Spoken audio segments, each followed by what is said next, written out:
Aanhin pa ang tiwala kung ang bawat hinala ay laging tumatama. Yan ang pag-uusapan naman natin ngayon. For today's video guys ay must headlight post naman tayo mga kadiskarte kunchinel. Pero bago natin umpisahan ay syempre shoutout muna tayo sa kadiskarte nating si Josh. Medyo matagal-tagal din tayong hindi nakapag-upload ng video dahil hindi priority sa atin yung talento natin dito sa barko. Ang priority kasi dito sa barko ay ang duty mo. Kaya naniniwala ko na habang may buhay may pagsubok. Dahil tayo katiwala ng ating kumpanya na talagang ang ating buhay ay mayroong pagbangon. Dito kasi sa barko, pag meron kayong pinagdaraan ng pagsubok ay hindi na kayo babangon. At kapag merong pagsubok at merong pagbangon, saka pa lang natin mauunawaan na talagang ang buhay na habang may buhay, may pag-ibig. At saka pa lang natin mauunawaan at matatanggap na habang may buhay, may...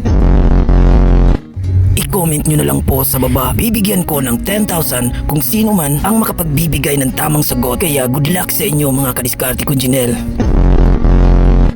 At hindi ko pala namalayan na nabuo ko na pala yung must headlight post na nilagyan ko ng port and starboard side extended wing para sa dalawang red light na sinundan ko ng paggawa ng lagayan naman ng ating radar. Yung radar kasi ang makapagbibigay sa atin sa posisyon natin dito sa mundo na kahit ibigay mo pa lahat ng kayamanan dito sa mundo ay kung tama naman yung hinala mo na meron na siyang iba ay mawawala pa rin yung tiwala mo sa kanya.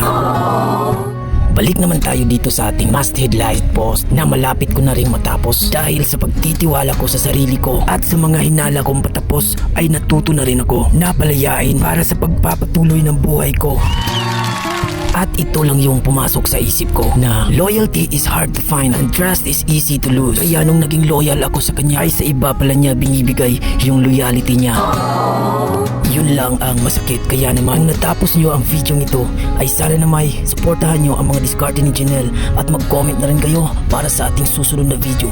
Maraming salamat po.